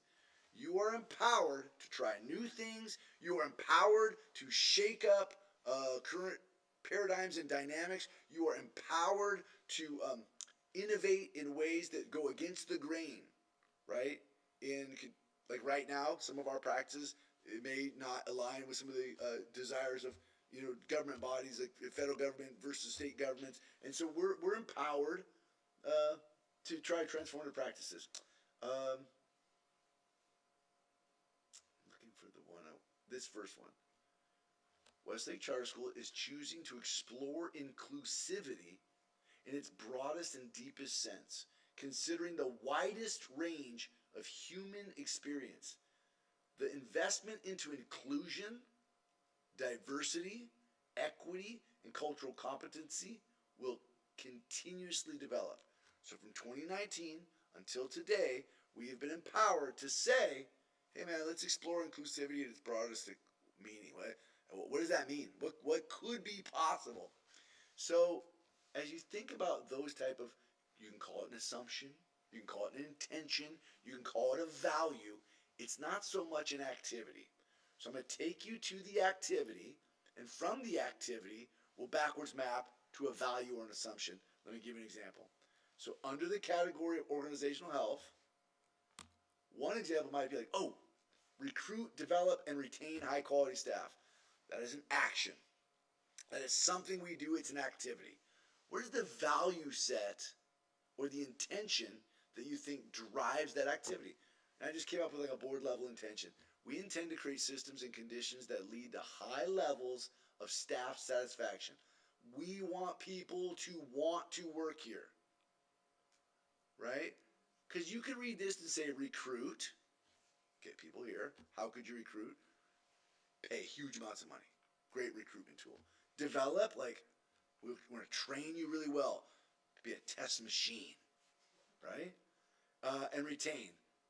But what we really want is we don't want hostages. We want volunteers. We want people who want to work here. So this is the intention behind that activity. Does that make sense? So if I said, when it comes to organizational health, what bubbles up for you? We demonstrate what's possible. What does organizational health mean to you? You can add things down below. I gave some examples of like organizational health. What intentions or what assumptions do you hold around fiduciary oversight? Around systems of including families?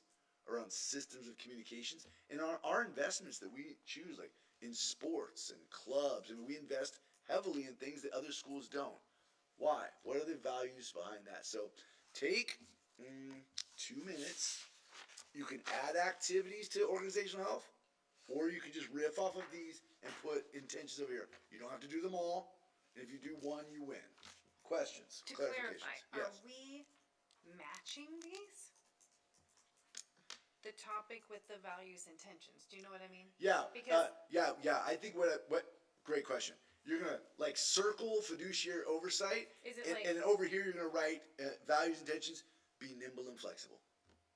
yeah? So I'm just making sure because like these are a list. Are we matching them, or is this an overall thought? No, on all the great. time? They're matching. Yeah. Okay. Each one of these bullet points is its own thought or activity, and you can come up with different activities Yep, down here okay. that you think are organizational health. Yeah. Good call. Good call. Any other clarifications on what I'm asking?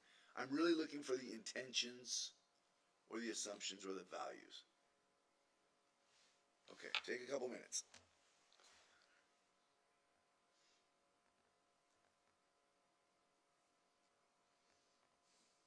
Oh, are we missing a Kings game right now?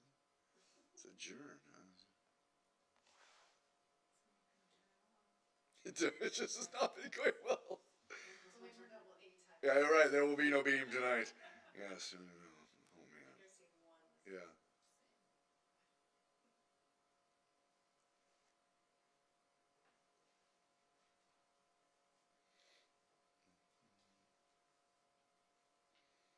So if we do any whip around, these are gonna be topics to capture. So if we tag in the YouTubes to come back to these. So I think what we'll do is we'll take these tonight and we'll morph them into assumptions and come back next month with some assumptions lists.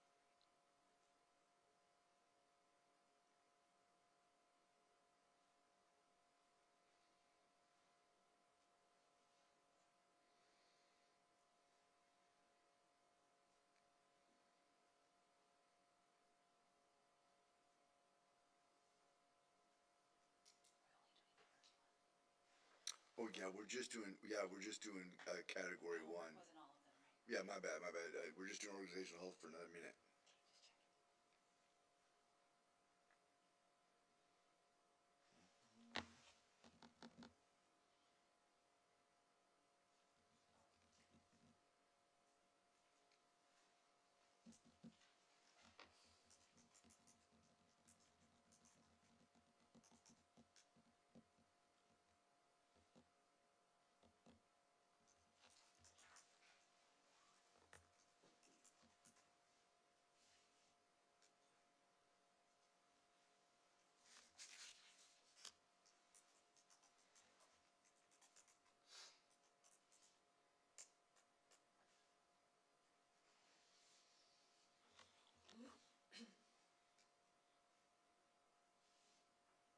We've got about 15 seconds. Hold up a finger if you want me to extend by a minute. All right.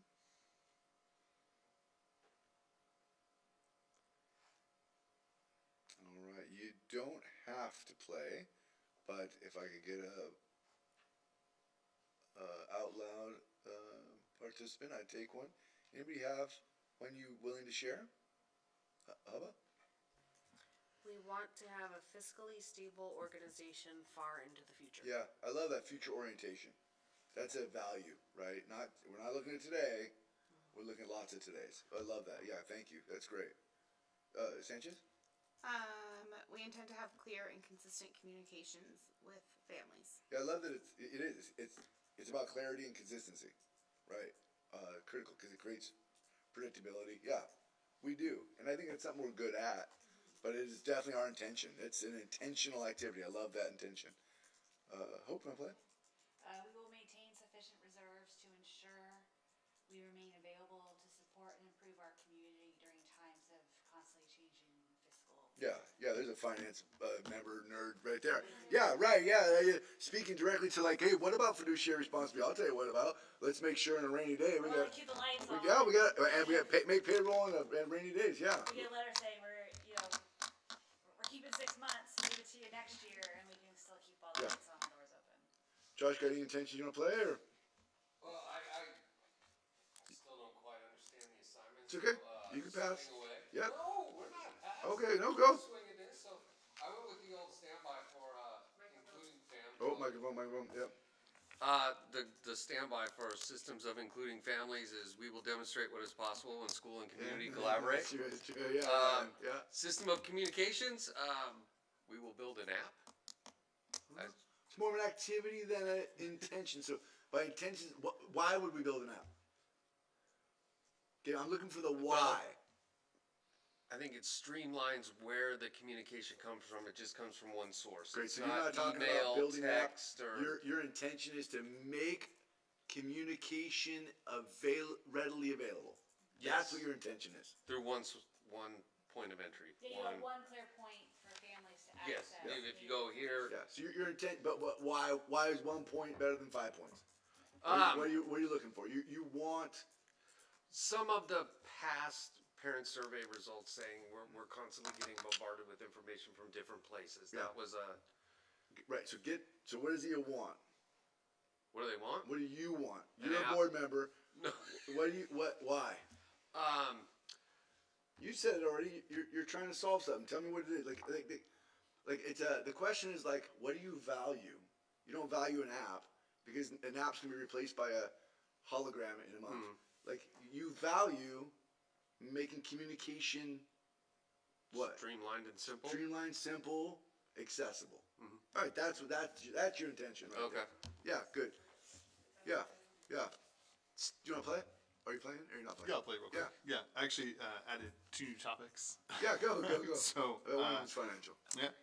Well, no, I did compliance Oh. because I think about policies, audits, HR, mandated reports we have to do, legislation that comes out, all that kind of bucket that's sitting under org health, and advocacy because kind of telling the story is important as well. Yeah. So, there you go. Run it by me again. The whole thing. The whole thing. Yeah. Good. So, Good. Yeah. Go. Good. compliance. Yeah. Right, so you think about all the reports we have to do, legislation that comes out, audits, HR. But what about compliance? What about? We want to be compliant. Yeah, we need to be compliant, right? We have our authorizer, we have the state, we have the Fed, right? So we have all these compliant entities and things that we need to do to remain compliant, Yeah. right? So all those We want- reasons, right? So We want the the why organization to is remain compliant. I would love to drill a little bit on the why. Like, why do you want to be compliant? Why do you care? We don't get clothes. yeah, Okay. Yeah. Solvency. yeah. Solvency is a value, I suppose. Or, I mean, I think reputationally, we want to be a compliant organization. Sure. so we yeah. maintain the commitments we've made in our charter. Yeah. Keeping charter promises through compliance. I'll just push on you a little bit. And then advocacy, right? Yeah, is a tell me about separate that bucket. Well, I mean, telling your story is important, right? Ensuring that you have a collective story can be important. So, Yeah. Sharing our story through advocacy. Can I- It's an activity though. Why? What's the intention? ensuring you have a collective voice. Yeah. Okay. Yeah. We intend to have a collective voice. Yeah, I like that. I just want to say, I find that one interesting, if only because when we did this, again, being around for the last time we did this, like CSA was very much more active Yeah. in having that one voice you speak of. So I'm curious as a collective body, when we get through this, is that a task that we want to take on ourselves and how? Like, it's a great call out for consideration. Sean, you want to play? Sure. I'm a little worried that I did it wrong, but that's okay. It's Okay. the perfectionist in me. So we intend to invest in activities or programs which are important to our stakeholders and support our mission, vision, Yeah, and core it's values. perfect. It's an intention. Yeah. It really is. Okay. We intend to do a thing, and that's an activity that's based on someone else's value set. So you're saying, as a board member, it's not all about what I want. Turn this into a veterinarian school, like, right? We want to invest in things that are important to our stakeholders. I think that's a great value set. You said you Yeah, want to play? I kind of feel the way everybody's feeling is like Yes. your instinct is to put an activity, Yeah, and then yeah. you're like, wait, that's not Yeah, a yeah. value. It feels like a value, but it's an activity. So mine was also about including families, and it was really just that we value ensuring all families find their place within. Oh, that's great. volunteering. Yeah, that's great. Yeah. Because you didn't say how. Yeah. No. Everyone has to be a parent liaison. No. Like everyone, we want to ensure people find their place. Yeah. Okay, good. How you guys feel? Is it still a little confusing? But these are hard to write, and I want your voice in it because otherwise it's just me and Hope in a corner. Yeah, and well, part of the thing, I guess, can I elaborate a little Yeah. too? Like, part of, like, when John and I were talking about how this was gonna go, right? When I looked at our assumptions, right, I was like, oh, that's really what we intend to do though. So is that an assumption? Yeah, some of them are not great. Like, is that, so, and intents are important. So we talked about maybe we need to have both an intentions document, like we intend to keep the lights on, super simple, right? Versus we assume that Natomas will continue to see a declining population of students. Or, like that's more of an assumption about. We make decisions based on the assumptions, but our intention, No, so I would argue we make decisions based on our intentions, taking into account Our assumptions. Okay. And Yeah. that's where the why is coming in and why we're Yeah. talking about it, because as we like Microphone? Oh, the mine. microphone. Sorry, Yeah. I usually talk loud enough where I get Yeah. this. I apologize. Like as we talk about our why, like how do we explain that to others? Why we make decisions, like as a board, right? If we have to make some tough calls about, I'm gonna use sports. I have no intention of cutting sports for anybody out there watching, but say we were, say we had to make a decision about whether or not we continue to fund sports given other budgetary challenges, right? Having our intentions Yep. to help guide that decision to take us back to whatever our intentions, our culture code, right? Are they setting out what we want our culture to be? That was sort of where Right. Which is some why I of this- didn't let it be about the app, because Right. I'm like, the app's a great idea, but you put the app in the strat plan, in the assumptions section. Really, what Josh's saying is, I want people to have on-demand access to information in a quick, streamlined way. Then that gives us every time we provide communication, we're like, are we adhering to our intention? Yeah, Right. we want to invest in that like it supports making that investment and that improvement. So I just wanted to add that on, that like there was this very many level discussion about these. So don't feel Yeah. pressure in coming up with them. And as we get to the actual assumptions crafting in the back, they are broken out by global assumptions, educational assumptions, economic assumptions, political assumptions. Tonight I'm not doing political, economic, global, because that's pretty heady. So I thought I would just stick with the strat plan topics, and we work our way out from there. And the further you get away from the us topics to like the more wider ones, you can see, I felt like you could really read that transition from intent to assumption. Like it was easier to make assumptions for those sort of outside our house. Yeah, right. Because we know how we want to communicate. We don't know what's going to happen with the federal budget, Right. or whatever. Yeah. So you start to make these global assumptions like things will always change. All right, let's go into school and community collaboration. Some topics are, for example, like, morning lineup. I love morning lineup. Well, is morning lineup an assumption? No, but an assumption or intention, like we want families to be welcomed on campus both formally and informally, which then justifies morning lineup, right? How about some topics of including community voice and decision making, empowering family volunteerism, regular and consistent communication, which would speak to Josh's piece earlier, conferences, back to school night, open house, partnering with WAVE, developing business partnerships. So all of those are like topics that could fall under school and community collaboration, or you can come up with your own. And let's talk about what intentions or assumptions, or what is your why around these topics.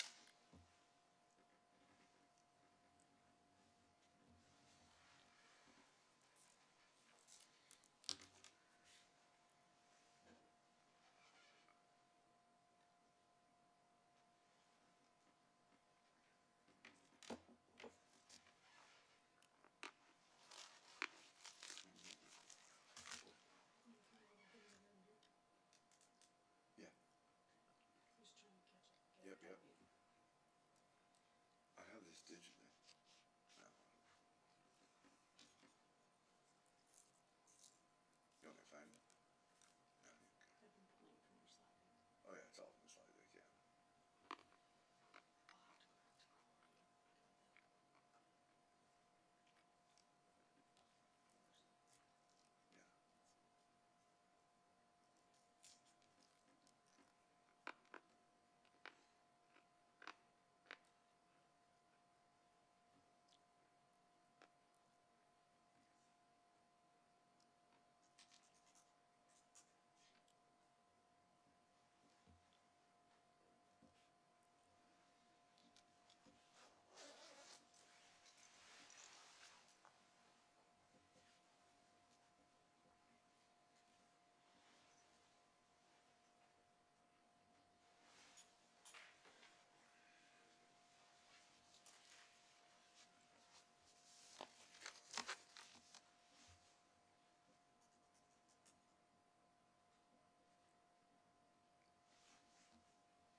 About 20 seconds.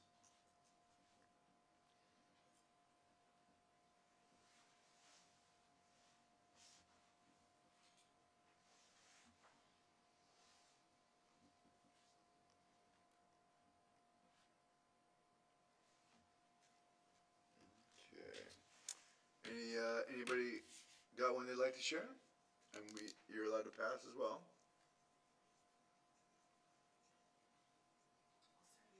Yeah, what do you got, Hubba?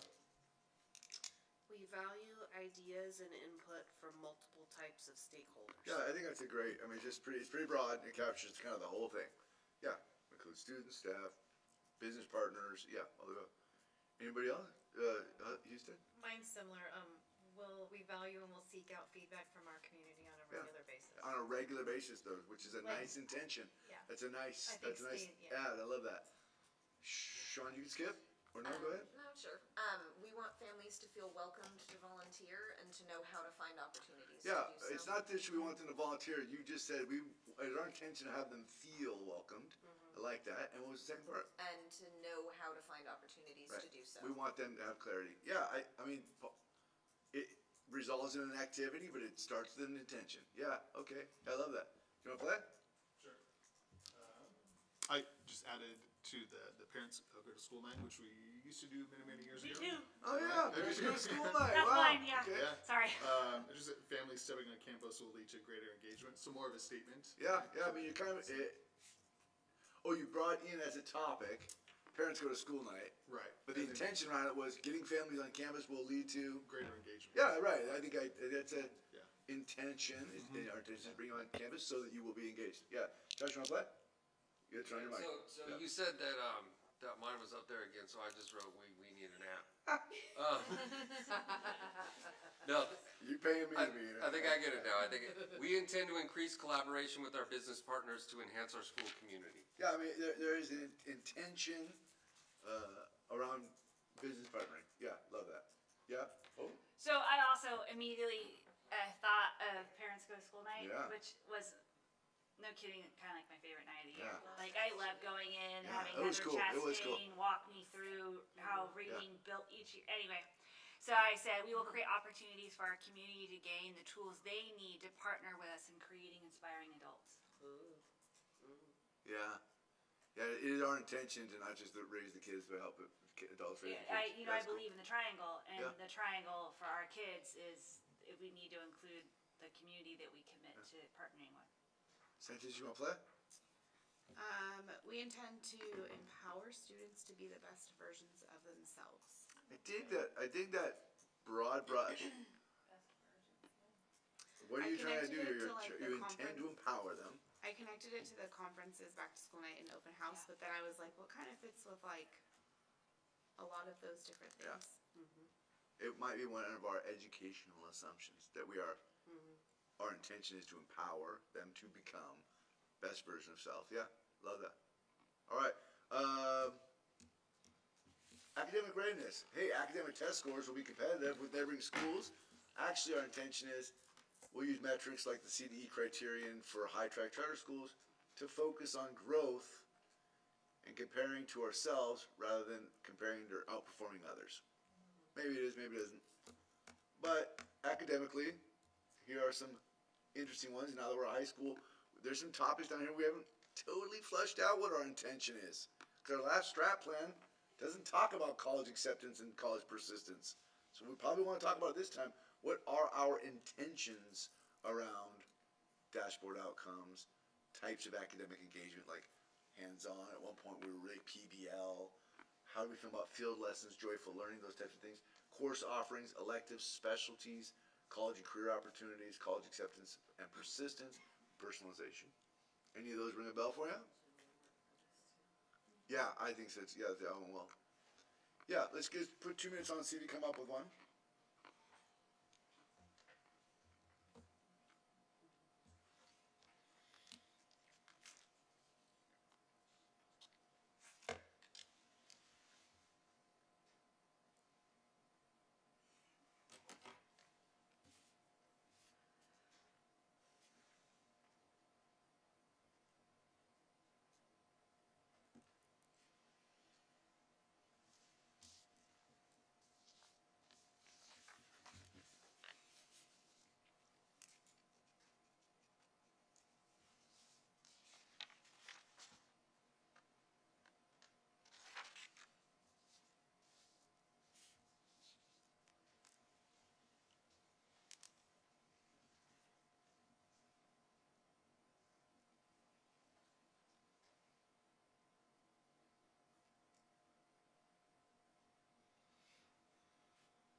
Still scratching? This one, I mean, yes, but I don't know that I'm gonna get there this time. Okay. I have too many disparate thoughts. Do you want us to help workshop it with you? Yeah, I mean, so, yeah, I'm fine with that. So, like, I struggle. So this area is when I feel like maybe my personal Westlake experience Yeah. comes in a little too much versus like the 40,000 foot level. Readiness versus excellence. Yeah. Readiness is as you know, very important to me, and I feel like perfectionism is pervasive in our culture, and that comparison amongst students is sort of difficult, right? And so having them be individually ready is hard to put into words. I also, it's as I watch the state push more and more towards like, automatic CSU acceptance, that college path, like wanting to be a great resource for the career path. Like, is there a way where we build in access to trades? Like, other options? And so that's why I'm having a hard time writing like one intention, because my thoughts are Yeah. like. There's 4 in there. Right, I know, and I apologize. Like, No, this it's is good. and It's good. I But pre-warned I you. think we're gonna have to. I think academic readiness is what most people think our job is. I think when you say school, we go academics. We're gonna have to tease this one out. There's 4 in there, and everyone here's got 4 other ones. Yeah, we're gonna have to figure out a way between now and Marpril to like get out our. What do we believe about academics? I mean, it's a good reminder that I'm still like, when I hear college and career ready, that and is important to me. Yeah. Well, then that might be just an intention. Yeah. That and is important in college if you're ready. No, I know, Yeah, I'm serious. because there's this, you read it there's this drive to college ready, but and career is there for a reason. Yeah. And yeah. Sorry. It's good. You want to play, or you skip this one? Well, I kind of started down a path on a couple of them, and then types of academic engagement, hands-on field lessons. I started going down the road of active education,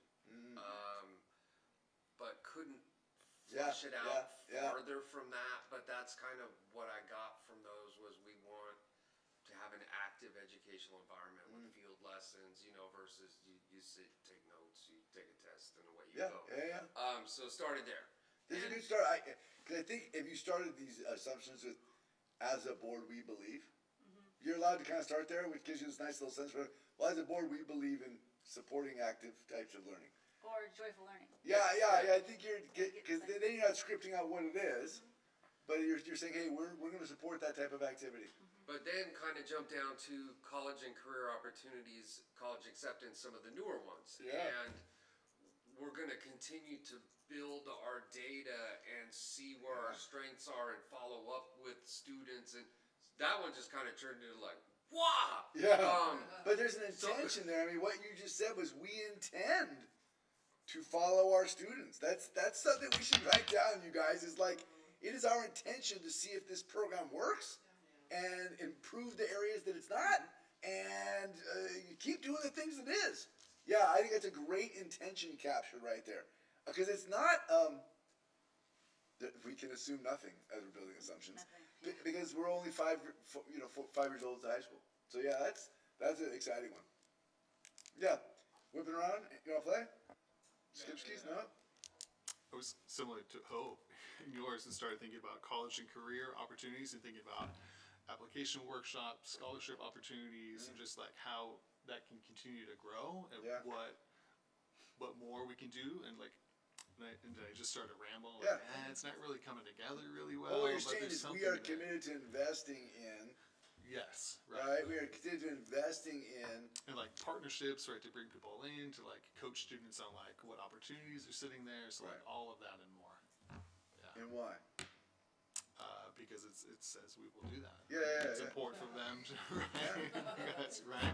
Because to give them that pathway and those opportunities, right, to show them that it's either college or a trade or whatever they want to do and pursue after high school. It's so funny when you look at the academic standards, right? We're reading, writing, and arithmetic, and then you get to this like point where you're like, oh, that's right. Did we tell them that there's life on the other side? And then you go, let's start talking about yeah. Okay, Sean. similar. I started with the college part, and then I was like, oh, but there's and in there. So I wrote, we intend to help college acceptance / attendance be a possibility for all who choose that educational path. Yeah, I wrote something similar. On the next one, I think. Yeah. Anyway, yeah. Yeah, I wrote something similar today when I was scratching on like, oh, what do we mean by this? Like, yeah. You say? Oh, sorry. I was kind of all over the place. This one I found challenging. I really focused on the expanded educational opportunities piece, Yeah. ensuring that we're offering that to students, and then I kind of jumped to also ensuring that all students are continually challenged. Because I know we've talked about that in Yeah. some of the survey great work one. a bit. Yeah, that personalization piece And that's the on both personalization, ends, yes. which is interesting in the staff focus group as we talk about it. Is also one of those burn things because I've got like a kid reading at the first grade level and the 10th grade level, and, that's I'm trying to do both. The workload, yes. Yeah, but we intend to personalize, Yeah. so we need to build systems that are sustainable. Yeah, I love that. I love that. Sally, you want to play? We intend to provide opportunities for student voice and choice. Yeah, critical. Yeah, I love that. I didn't like how my first one came out. My second one was, we intend to engage all students in rigorous learning opportunities. My first one, I was thinking about the dashboard. We intend to maintain a positive community reputation and a full student population.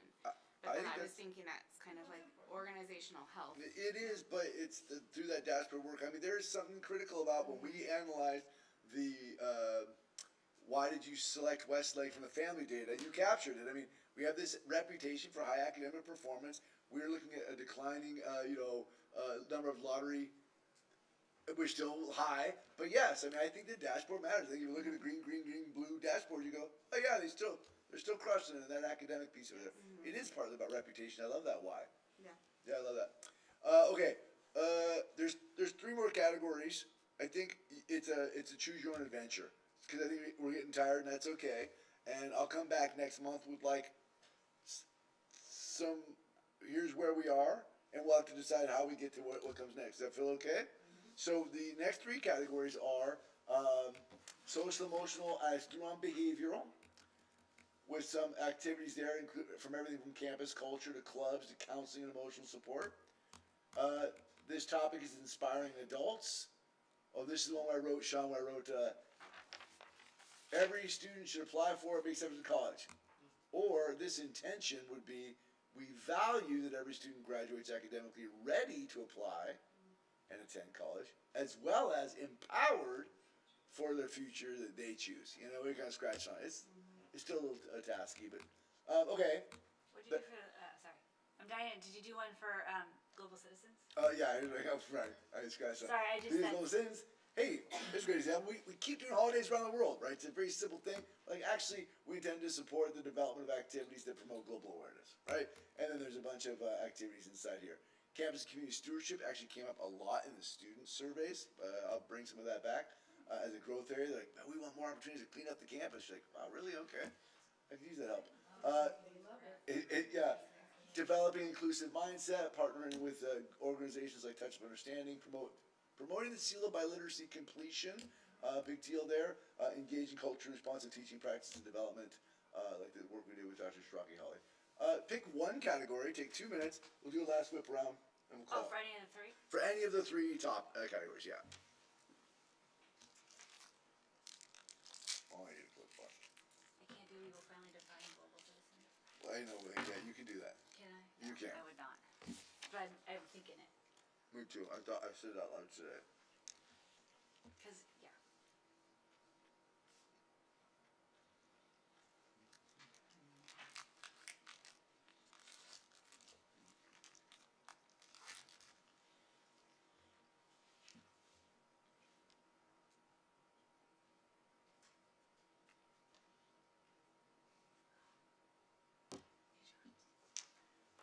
So is that means like increasing the amount of students' responsibility? Yeah. gradually Gradual release of responsibility, yeah. Just want to make sure I understood it. Yes.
gonna make sense to you, I'm not sure it's gonna make sense to everybody else.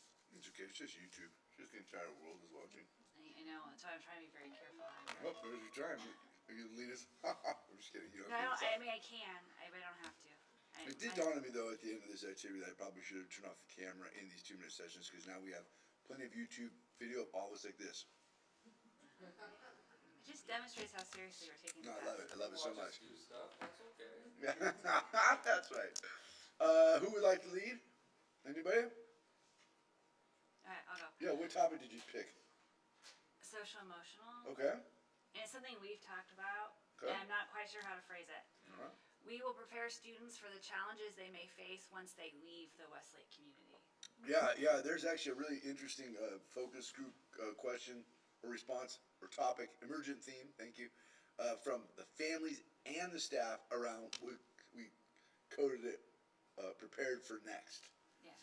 And there's academic prepared for next, but there's a social emotional prepared for next, which is really a great, so we intend to prepare students for what comes after Westlake. Yeah. Because we've talked about, it's great that we have MTSS and we have so many ways we support our students, but that is something that we've really committed to and can be unique to us. So when you step outside into a place that doesn't have that resources, Sure. it can be shocking. And so building in just some of those transitional skills. Josh, I'm going your way, you got one? Yeah, I also did social emotional. We intend to provide a vibrant, supportive, inclusive campus for all students, staff, and families. Yeah, I love the multiple communities, students, staff, and families. Yeah, I love that. Steve? I also did social emotional. Oh my gosh, this is great. Look at that. We intend to provide robust after-school activities since data shows engaged students are more likely to be social emotionally ready. It's in there. It's in there. It's in there. Yeah. I love it. Love the added data. A little blue in there. Yeah, good. Sean? And attend school every day. I also did social emotional. We intend to support students in interests beyond the academic. Oh, good. Ooh, that's cool. That's fun. Yeah, that's cool. I dig that. Yeah. She said, are you social emotional? Well, I did social emotional, but then I also kind of just scribbled things on the others. I love it. So I would love to see something as, I don't know, maybe in the global citizens area about valuing diversity.